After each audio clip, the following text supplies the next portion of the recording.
Hello प्रिय विद्यार्थियों, मैं राकेश बिश्नोई मैथ्स की यूट्यूब क्लासेज में आप सभी का स्वागत है। हम क्लास 12 की एक्सरसाइज 7.6 कर रहे हैं, जिसमें फर्स्ट क्वेश्चन पिछले वीडियो में कर लिया।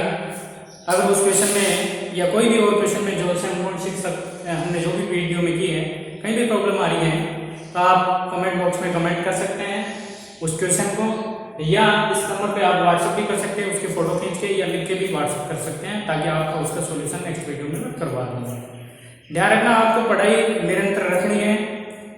इस वहम में मत रहना कि सिलेबस कम हो गया तो हमें कम पढ़ना पड़ेगा। माना कि सिलेबस हो सकता है इस बार कम हो जाए, लेकिन ये चीज़ ऐसी है कि आगे जब अपन क्लास 12 के आगे बीएससी या कुछ भी करेंगे, इंजीनियरिंग वगैरह, तो ये चीज़ें काम में आने वाली है। ये आपको बीच में नहीं छोड़नी है। तो जितना भी मैं करवा रहा हूँ सारा करना है।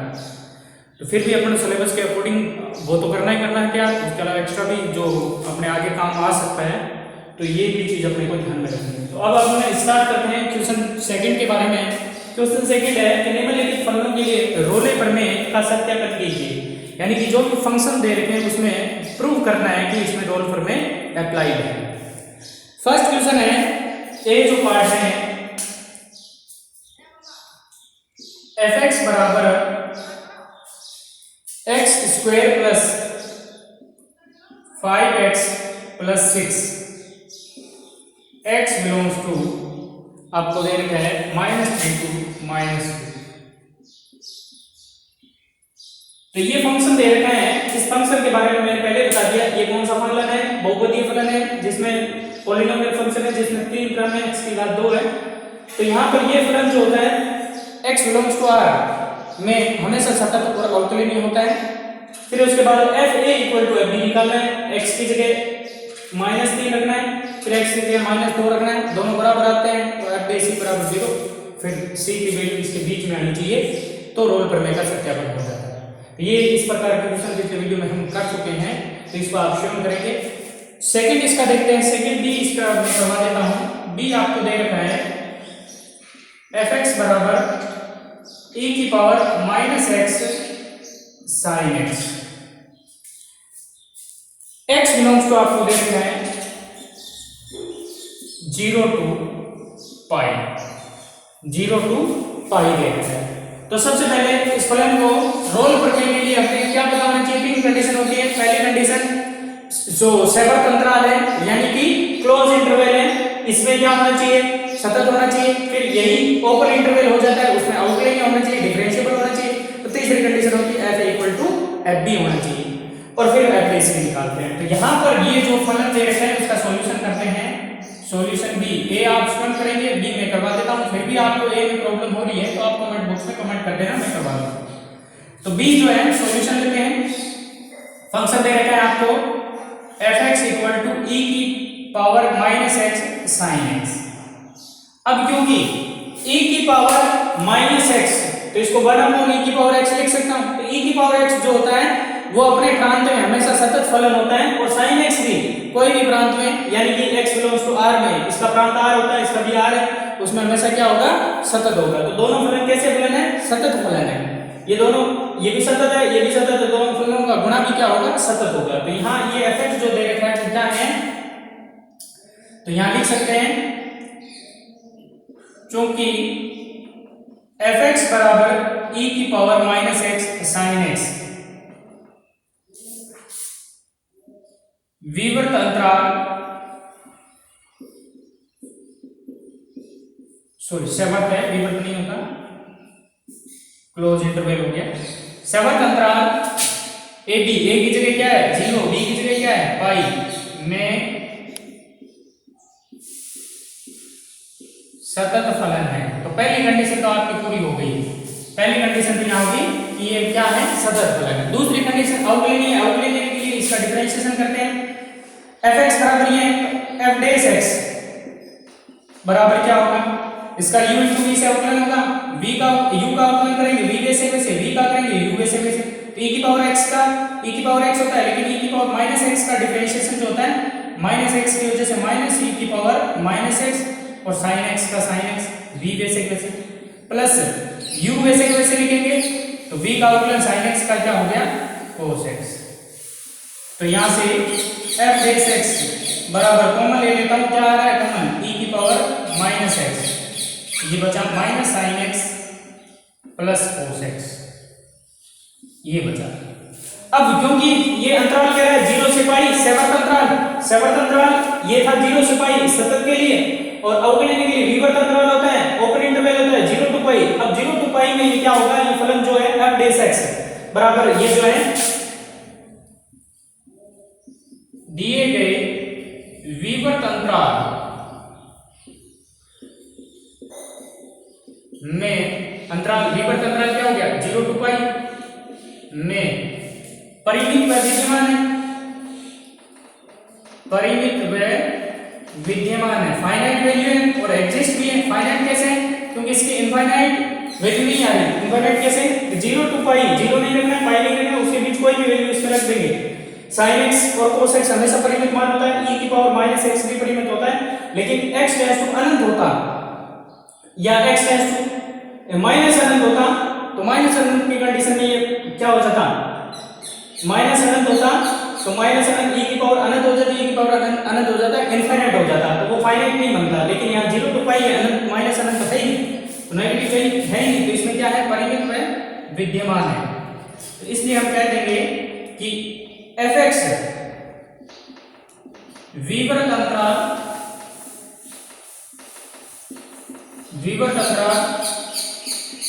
0 टू पाई में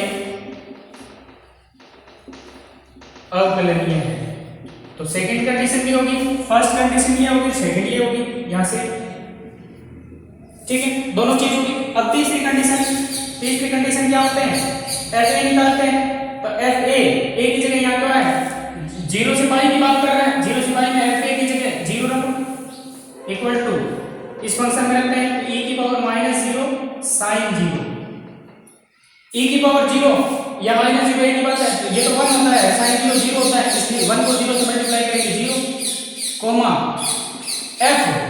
अब b निकालते हैं, b की जगह पाई है, तो बराबर e की power minus pi sine pi. अब e की पावर माइनस पाई कोई पॉजिटिव वैल्यू आएगी, पॉजिटिव कैसे, क्योंकि इसको नीचे ले जाएंगे तो ये पॉजिटिव बनता है। a की घात x हो माइनस x हो या e की घात x हो या माइनस x हो, हमेशा ये पॉजिटिव वैल्यू होती है। तो sin x क्या हो गया, sin y क्या हो गया 0 को पॉजिटिव वैल्यू से मल्टीप्लाई करेंगे तो क्या आएगा 0। तो यहाँ पर fa कितना है 0, fb भी कितना है 0 है, तो यहाँ पर क्या हो गया f0 बराबर f पाई, fa बराबर fb हो गया। तो यहाँ पर क्या हुआ, पहली कंडीशन दूसरी कंडीशन तीनों कंडीशन अप्लाई है। तो यहाँ रोले प्रमेय की तीनों शर्तें लागू है। अब तीनों शर्तें लागू है, इसलिए क्या हो जाएगा f डैश c 0, तो f डैश c बराबर 0। आगे करते हैं इसको, f डैश c रोले प्रमेय की तीनों शर्तें लागू है, इसलिए क्या हो जाएगा therefore f डैश c बराबर 0, क्योंकि f डैश x अपन निकाल लेते हैं, f डैश c क्या हो जाएगा यही था, f डैश c x की जगह क्या रख देंगे c, तो क्या हो जाएगा e की power minus c minus sine c plus cos c बराबर 0, ठीक है, बराबर क्या हो गया 0, क्योंकि f डैश c बराबर क्या होता है 0 होता है। अब आगे बढ़ते हैं, क्योंकि e की पावर माइनस c, तो e की टर्म्स पावर हो या e की पावर हो वो हमेशा पॉजिटिव वैल्यू होती है, c की वैल्यू कुछ भी हो, तो ये 0 तो नहीं हो सकता, 0 कौन होगा यहाँ पर, तो आगे क्या हो जाएगा पता है minus sine c plus cos c बराबर क्या हो गया 0 हो गया। तो यहाँ से माइनस साइन c को उधर भेज देता हूँ, कोस c बराबर साइन c, या इधर भेज देता हूँ, तो साइन बटा कोस बटा साइन क्या हो गया कोट c बराबर, ये भाग में चलाएगा बराबर क्या बचा 1, ये डिवाइड में आएगा तो बराबर क्या बचा 1। तो कोट c या यूं कह सकते हैं कोस c और साइन c बराबर कब होता है, जब थीटा c की वैल्यू कितनी हो π/4 हो, तो c कितना हो गया c बराबर π/4। π/4 क्यों लिया है, क्योंकि 0 से पाई के बीच में लेना है अपने को, तो ये c π/4 हो गया, तो ये आपका क्या हो गया आंसर हो। तो C बिलोंग्स टू क्या है, C बिलोंग्स टू क्या हो गया आंसर, क्या C belongs to 0 to pi आ गया। यहां लिख देंगे अतः fx बराबर e की power minus x sin x, x belongs to 0 to pi में रोलेपर में वैध है या सत्यापित है, प्रूव हुई। तो इस प्रकार से आपका ये सेकंड क्वेश्चन हो गया। अब थर्ड क्वेश्चन है, ये भी मैं करवा देता हूँ। थर्ड क्वेश्चन देखते हैं। एक क्वेश्चन आपको उसमें से फिर करना पड़ेगा, फोर्थ आप स्वयं करेंगे, लेकिन थर्ड में करवा देता हूँ क्योंकि इसमें क्या है, रोलेपर में सत्यापित कीजिए, सत्यापन कीजिए। सत्यापन मतलब प्रूव करना है, यहाँ पे प्रूव दैट या सिद्ध करना है की बात है। तो यहाँ पर थर्ड क्वेश्चन सी पार्ट लेते हैं इसका। fx बराबर under root x minus 1 minus x है सॉरी, और आपको इंटरवल दे रखा है x बिलोंग्स टू 0 to 1, ये दे रखा है 0 to 1 में दे रखा है। अब यहां पर ये जो फलन है, ये फलन क्या होगा, सतत होगा दिए गए अंतराल में 0 से पाई, 0 से 1 में सतत होगा। तो यहां से लिख लेते हैं सॉल्यूशन, fx बराबर under root x 1 minus x दिए गए सवर्त अंतराल क्लोज इंटरवल में, सवर्त अंतराल अपना क्या है 0 to पाई में सतत है। तो सतत वाली कंडीशन तो हो ही है, सतत तो हो ही गया है, सतत फलन नहीं होगा। अब चाहे तो 0 और 1 पे, और इसके बीच में 1/2 भी होता है, 1/4 भी होता है, उन कई पॉइंट्स पे भी चेक करते हैं, लेकिन इतना लंबा लफड़ा करना नहीं।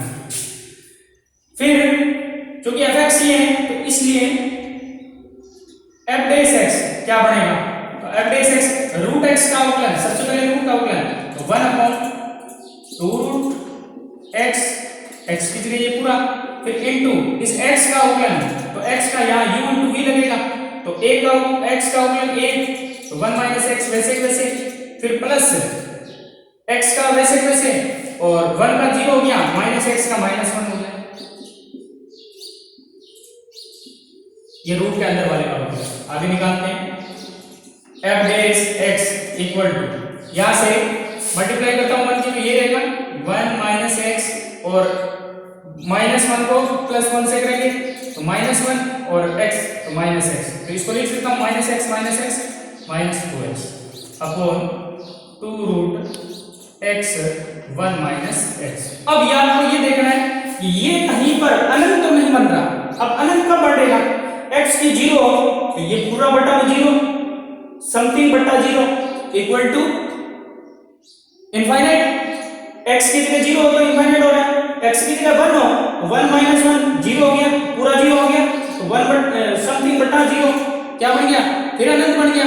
तो यहां पर ये 0 और 1 पर अनंत बन रहा है, लेकिन क्योंकि जो अवकलनीय चेक किया जाता है वो समवर्त अंतराल में नहीं होता, क्लोज इंटरवल में नहीं होता, ओपन इंटरवल में होता है। ओपन इंटरवल में 0 शामिल नहीं होगा, 1 भी शामिल नहीं होगा। तो ये कहां पर अपरिभाषित है, यहां, यानी कि ये परिमित कहां नहीं है, परिमित 0 और 1 पर नहीं है, लेकिन 0 और 1 शामिल ही नहीं होगा, क्योंकि ये किसमें होना चाहिए, विवर्त अंतराल में होना चाहिए, जो कि विवर्त अंतराल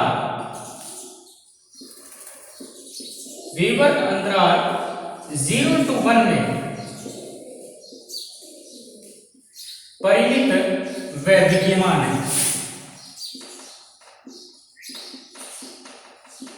इसलिए फलन fx बराबर under root x into 1 minus x विवर्त अंतराल 0 to 1 में क्या होगा, अवकलनीय होगा।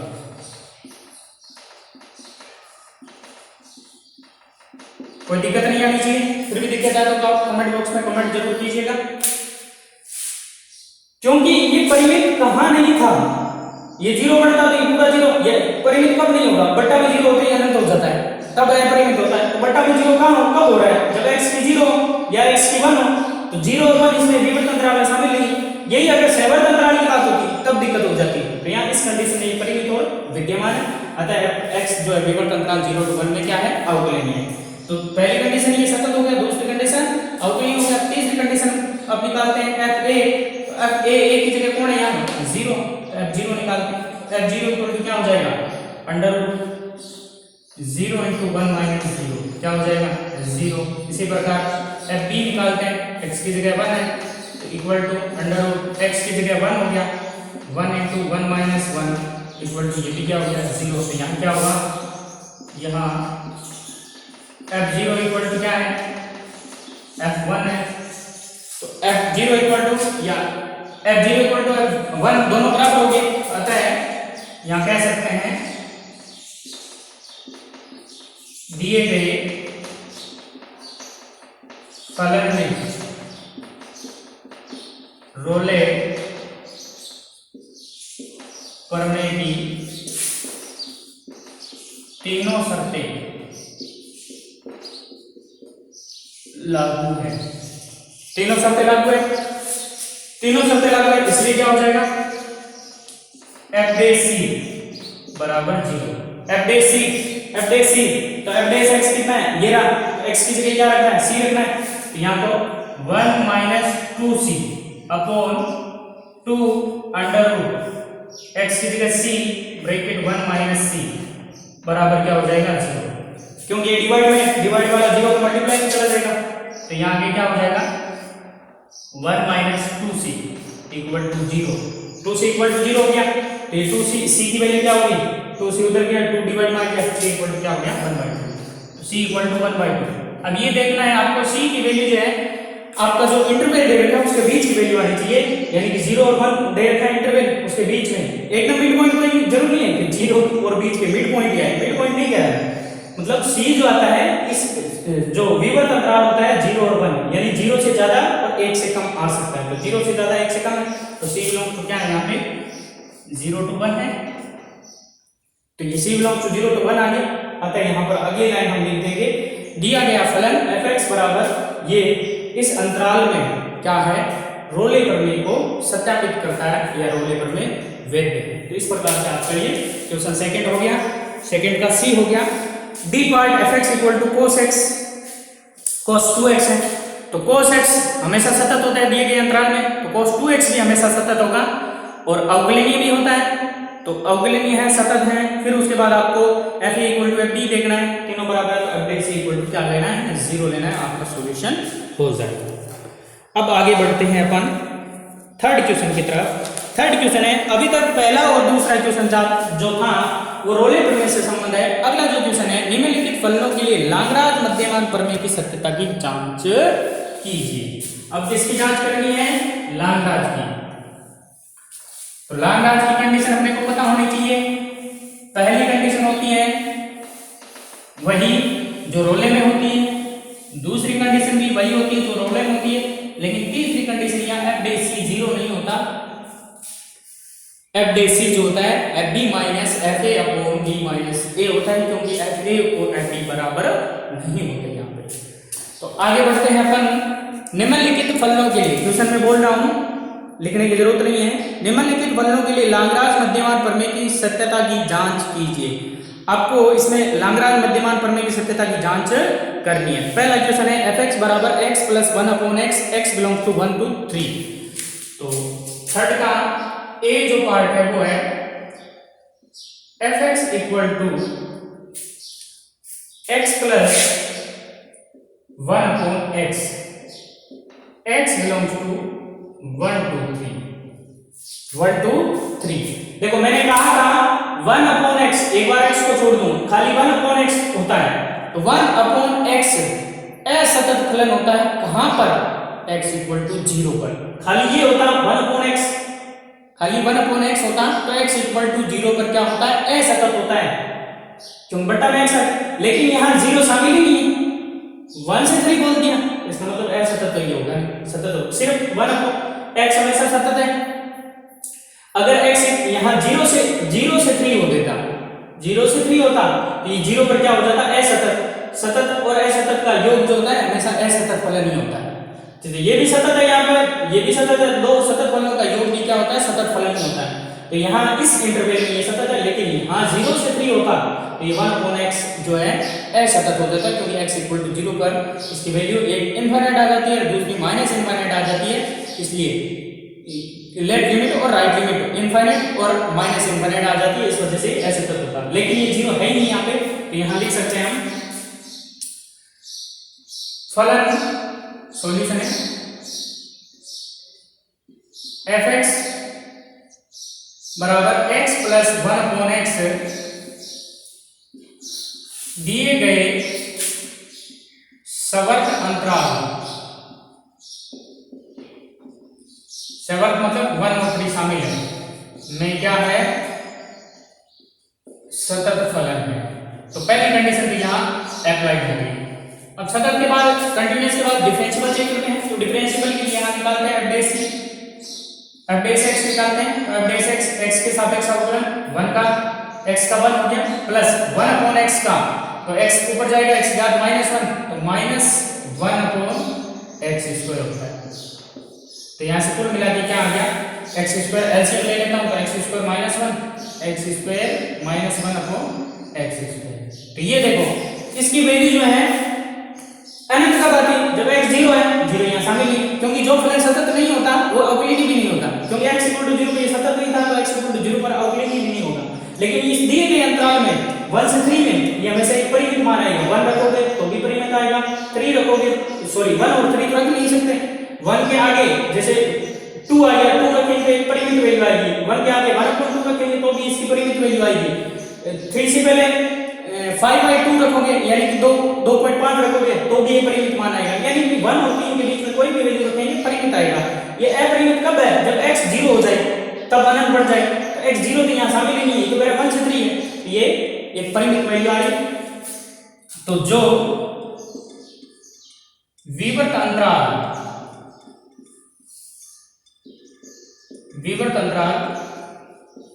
1 to 3 में परिमित विद्यमान है, फाइनाइट एंड एक्सिस्ट है, अतः हम लिख देंगे, अतः f(x) बराबर x + 1/x विवर्त अंतराल 1 to 3 में क्या होगा, डिफरेंशिएबल होगा, अवकलनीय होगा। ये डिफरेंशिएबल हो गया, अवकलनीय। तो पहला सतत हो गया, अवकलनीय हो गया, क्योंकि यहाँ पर लाग्रांज प्रमेय करनी है। तो fa और fb वैसे निकालने की जरूरत पड़ेगी, यहाँ पे fa और fb निकालना आपको पड़ेगा, क्योंकि f' c यहाँ क्या होता है। अब अगली कंडीशन f' बराबर क्या होता है, fb minus fa upon b minus a। ठीक है, तो यहाँ लैंग्वेज ये भी लिख सकते हैं यहाँ पर कि एक लाइन ये भी लिख देना कि लाग्रांज प्रमेय की दोनों शर्तें संतुष्ट होती हैं, अतः f' बराबर क्या है, fb minus fa upon b minus a। तो f' कितना होगा, f' यहाँ पर, क्योंकि f' निकाल चुके हैं हम, ये रहा, तो f' भी इसी के अनुरूप होगा, x की जगह क्या हो जाएगा c, तो f' क्या हो जाएगा, x की जगह c, तो c² - 1 अपॉन c²। यहाँ से अपने को c की वैल्यू निकालनी होती है, इस संबंध से, रिलेशन से, इस संबंध से भी, और रोले प्रमेय में f' बराबर 0, तो उससे भी आपको क्या निकालना होता है, c की वैल्यू निकालनी होती है। तो इक्वल टू fb, तो x की जगह b रखेंगे, तो ये इस फॉर्मूले में f(x) ही है, तो b + 1 upon b minus fa, तो a -1 अपॉन a हो जाएगा, क्योंकि माइनस अंदर मल्टीप्लाई होगी तो इस प्लस को माइनस कर देगा, अपॉन b माइनस a। ये आ गया। तो आगे बढ़ते हैं, c² - 1 upon c² equal to, या एलसीएम लेते हैं, a और b दोनों एलसीएम में आ जाएंगे, a और b पूरा एक साथ कर लेते हैं, तो a और b दोनों एलसीएम आएंगे, तो यहां से क्या बन जाएगा, a b एलसीएम आते हैं ab, और नीचे है b माइनस a। तो इसको, इसके बटा में कुछ नहीं है, a और b दोनों नहीं है, तो ab से गुणा होगी तो ab² हो जाएगा, प्लस इसके बटा में b है, तो एलसीएम से b तो कट जाएगा, a को 1 से मल्टीप्लाई a, फिर माइनस, इसके बटा में भी 1 है, कुछ नहीं, इसका मतलब a और b दोनों से गुणा होगी तो a स्क्वायर b माइनस इसके बटा में a है तो a कट जाएगा, b से गुणा हो जाएगी b। ठीक है, c square minus 1 upon c square equal to, यहां से दोनों से देखो a b कॉमन आ रहा है, दोनों से a b कॉमन आ रहा है, a b मैंने कॉमन ले लिया, अंदर क्या बचा यहां से b और यहां से माइनस a प्लस पीछे क्या बचा a माइनस b बट्टा a b upon b minus a। देखो नीचे b माइनस a तो ऊपर से b माइनस a कॉमन आ रहा है, इसको अगर चेंज कर दूं, ये माइनस कॉमन ले लूं, यहां माइनस हो जाएगा तो ये b माइनस a, तो यानी कुल मिला के यहां भी b माइनस a, यहां भी b minus a, b minus a common आ जाएगा, तो इधर से c square minus 1 upon c square equal to b minus a common ले लिया ऊपर से, तो यहां a b का a b बचा और यहां से प्लस का क्या हो जाएगा minus 1 upon A B into B minus A. Sorry mistake, क्योंकि b और a की वैल्यू हमने डायरेक्ट रख ली, b और a की जगह अपने वैल्यू रखनी थी, यहाँ कुछ मिस्टेक होगी, तो चाहे तो यहाँ भी रख सकते हो लेकिन इतना लंबा करना नहीं है, b और यहाँ b और a की वैल्यू रखते हैं, मिस्टेक से ये कंटिन्यू अपन चल गए, a और b की वैल्यू अपने को फॉर्मूले में रखनी है, तो एफ बी, b कितना है यहाँ पे 3 और a कितना है 1 है, ये डायरेक्ट आपको रखना था, मैंने मिस्टेक से, तो एफ बी कितना हो जाएगा 3 प्लस 1/3, वैसे होता है जो आगे जाके a और b रख देते हैं लेकिन लंबा करना नहीं है अपने को, माइनस एफ ए की जगह क्या हो जाएगा 1, तो 1 और ये भी माइनस 1, क्योंकि यहाँ 1/1 कितना हो जाएगा, यहाँ एक बार लिख देता हूँ 1 upon 3 minus a, 3 minus a, तो c square minus 1 upon c square equal to, यहाँ देखो ये -1 ये भी -1 -2 3 में से 2 गए 1 प्लस 1/3/2, तो यहाँ से c square -1 upon c square equal to, यहाँ 3 लघुत्तम आएगा 4/3 और बट्टा में 2 हो रहा है इंटू 2 से 2 बार कट जाएगा, तो यहाँ क्या बचा c square -1 upon c square equal to 4, 2 से 2 बार कटेगा 2/3, क्रॉस मल्टीप्लाई कर लेते हैं, 3c स्क्वायर माइनस 3 बराबर 2c स्क्वायर, c स्क्वायर इधर लिया था तो 3 में से 2 गए तो c स्क्वायर बचा, 3 उधर भेज देता हूँ 3, तो c बराबर क्या आया प्लस माइनस √3, तो c की 2 वैल्यू आ रही है, यहाँ पे c की 2 वैल्यू आ रही है, तो हो सकता है ये दोनों वैल्यू इस इंटरवल में हो सकता है इनमें से एक वैल्यू हो, तो यहाँ से माइनस तो इस इंटरवल में है नहीं, तो -√3 तो होगा नहीं, तो कौन सी होगी c की √3 इनके बीच होता है, √3 का मान 1.732 होता है, तो यहाँ 1 और 3 के बीच में ही है, तो यहाँ क्या हुआ c बराबर √3 बिलोंग्स टू क्या हो गया 1 2 3, तो c की वैल्यू इसके बीच में आ गई, रोल पर में यहाँ पर सॉरी लैग्रांज पर में क्या है आता है, दिए गए फलन में लाग्रांज प्रमेय वैध है, ये लाग्रांज प्रमेय यहाँ पे एग्जिस्ट है, ठीक है। ये नेक्स्ट, तो यहाँ एफ ए और एफ बी यूज करना नहीं लेना है, मैंने गलती से वो कर दिया था, तो ध्यान रखना है। आगे बढ़ते हैं अपन, नेक्स्ट अपन ने जो क्वेश्चन है वो सेकंड बी पार्ट लेते हैं इसका, बी पार्ट है F X equal to X square minus 4 upon X minus A, B part है तीसरे का, F X equal to X square minus 4 upon X minus A, तो आपको इंटरवल दे रखा है X belongs to 1 to 4 sorry 0 to 2। अब देखो ये जो दिया गया फलन है कहाँ अनंत हो रहा है, 1 पे अनंत हो रहा है, देखो 1 रखता हूं तो 1 माइनस 1 0 हो गया, क्योंकि ऊपर वाले का देखो अनंत बटा अनंत होता, इसका अवकलन करते तो हो सकता है वो अवकलन हो जाता, लेकिन यहां पर लिमिट चेक करेंगे अपन, तो ऊपर वाले का अवकलन हो गया 2x और नीचे हो गया 1, तो उसके अकॉर्डिंग अपन यहां पर ये x की जगह क्या हो रहा है 1 रखने पर ये अनंत हो रहा है। हो सकता है इसमें ये फलन सतत हो या नहीं हो, तो सतत यहां चेक करते हैं कहां पर x 1 पर। तो सॉल्यूशन क्या हो गया fx बराबर आपको दे रखा है x² - 4 अपॉन x - 1।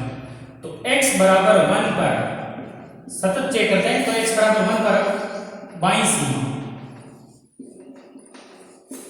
हो सकता है ये सतत हो, लेकिन बाईं सीमा निकालते हैं। बाईं सीमा निकालते हैं तो limit h tends to 0 f x बराबर 1 पर a - 1 - 0 या 1 - h लिख लो equal to limit h tends to 0 f 1 - h, तो x की जगह 1 - h रखें, तो 1 - h का होल स्क्वायर -4 अपॉन x की जगह 1 - h -1। ठीक है, 1 से 1 कट गया, तो क्या बचा limit h tends to 0 1 - h का स्क्वायर -4 अपॉन 1 से 1 कट गया तो -h। अब इसकी limit h tends to 0 put करते हैं, तो 0 बटा 0 रूप तो यहाँ पड़ेगा नहीं, h टेंड्स टू 0 रखा तो 1 - 0 का square 1 - 4 -3 upon -h minus minus cut गया -3 अपॉन h की 0 रखोगे तो ये क्या आ रहा है इनफाइनाइट आ रहा है, इसकी वैल्यू क्या आ रही है इनफाइनाइट। देखो लिमिट में इनफाइनाइट हो सकता है, अवकलनीय फलन है उसका मान इनफाइनाइट नहीं होना चाहिए, ये इनफाइनाइट है, बाईं सीमा इनफाइनाइट है, तो दाईं सीमा निकालते हैं, तो x 1 पर डायरेक्टली इनफाइनाइट है, इसका मतलब क्या है बाईं सीमा और फलन की वैल्यू तो बराबर है। अब x 1 पर दाईं सीमा निकालते हैं, तो limit h tends to 0 f 1 + h निकालते हैं, equal to limit h tends to 0 x की जगह 1 + h का होल स्क्वायर -4 अपॉन x की जगह 1 + h और -1, 1 से 1 कट गया, फिर क्या बचा यहाँ से 1 + h का होल स्क्वायर -4 अपॉन h। अब लिमिट h टेंड्स टू आगे क्या है 0, तो h टेंड्स टू 0 पुट करेंगे तो ये 1 -4 -3 अपॉन h की जगह 0 रखेंगे, तो ये माइनस की वजह से माइनस अनंत आ गया। तो यहां पर क्या लिख सकते हैं, यहां पर तो यहां x बराबर 1 पर लेफ्ट लिमिट बाईं सीमा बराबर नहीं है किसके दाईं सीमा पर, तो बाईं सीमा दाईं सीमा बराबर नहीं है, इसलिए x बराबर 1 पर फलन सतत नहीं है, x बराबर 1 पर फलन सतत नहीं है, और 1 इसका पॉइंट है इस इंटरवल का, तो इस इंटरवल में भी सतत नहीं होगा, क्योंकि x बिलोंग्स टू क्या है 1 बिलोंग्स टू क्या है 1 बिलोंग्स टू 0 to पाई, अतः दिए गए अंतराल 0 to 2 में फलन fx सतत नहीं है। अब ये सतत नहीं है यहाँ पर, तो सतत नहीं है तो यहाँ पर अतः दिए गए फलन में लाग्रांज प्रमेय वैध है, क्योंकि सतत ही नहीं है वैध, आगे आपने वो करना ही सतत नहीं है तो लाग्रांज प्रमेय वैध नहीं है, तो सेकंड क्वेश्चन में यहाँ पे लाग्रांज प्रमेय वैध नहीं है। अब इसका थर्ड क्वेश्चन बहुपदीय फलन है, यहाँ पर अवकलनीय भी होगा सतत भी होगा, एफ डे सी आपको निकालना है, उससे सी की वैल्यू निकाल ली है। और अगला नेक्स्ट क्वेश्चन जो है डी, वो x 1 अपॉन 4x माइनस 1 है, तो 4x माइनस 1 जीरो कहाँ होता है, x की 1 अपॉन 4 होती है तब जीरो होता है, लेकिन ये कह रहा है x जो है 1 से 4 है, तो 1 से 4 में 1 अपॉन 4 आता ही नहीं है, तो ये फलन भी क्या है सतत है, अवकलनीय भी होगा, आप चेक कर लेना दिए गए अंतराल में अवकलनीय भी होगा। फिर आपको एफ डे सी निकालना है, एफ डे C F B minus F A upon B minus A से ए और बी की वैल्यू रखे, सी की वैल्यू निकाली। सी आपके दिए गए इंटरवल के बीच की कोई वैल्यू होती है, अलग वैल्यू आ रही है तो वहां पर लाग्रांज फॉर्मूले विद्यमान नहीं होगी। तो इस प्रकार से अपनी एक्सरसाइज ये कंप्लीट होती है। 7.6 लास्ट एक्सरसाइज थी। अब आगे इसके विविध हैं, विविध के क्वेश्चन आप ज़्यादातर आप स्वयं करना, फिर भी मेरे को लगेगा कि ये क्वेश्चन मेरे को करवाने चाहिए तो मैं उस क्वेश्चन को आप कल के वीडियो में, नेक्स्ट वीडियो में अपने को आपको करवा दूंगा। कल ये अपनी एक्सरसाइज पूरी कंप्लीट होने के पूरे चांस हैं, उम्मीद है कि हो जाएगी। तो आज के लिए इतना काफ़ी है। धन्यवाद, थैंक यू, जय हिंद।